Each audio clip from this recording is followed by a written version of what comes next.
Ako sa kanya. Ako personally. Salamat kay sa Ginoo kay nakaabot yun mi, nagkakita ta. Ako ba, nakita na ako ni sa uban na fellowship. Karon ako ba, nakita na ginako. Salamat kay sa Ginoo. Salamat po kayo sa maayo nga panahon. Layo yun kayo ito nga mga. Mahal ang plating. Apan, atong isgutan ang pulong sa Ginoo. Maayo yun kayo ang Ginoo. God will provide. Ako awiton ang kasaligan ka. Amen. Tinuod yun, kasaligan ang among kantahon kay kasaligan ang Ginoo nga mi-provide sa tanan. Nabot mi dire una nga kasaligan ang kantahon. Salamat sa Ginoo sa kalipay sa namo nga nabot mi dire. Nga nakita ninyo uban nga sa Ginoo.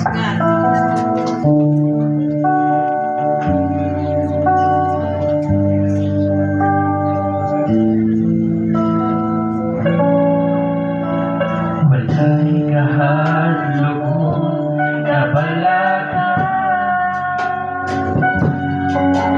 kaya saan mo ito magauban ka kahulog sa walay katapusan. Yes, hallelujah. Walay magulang ka na kung anak ka sa kamingin man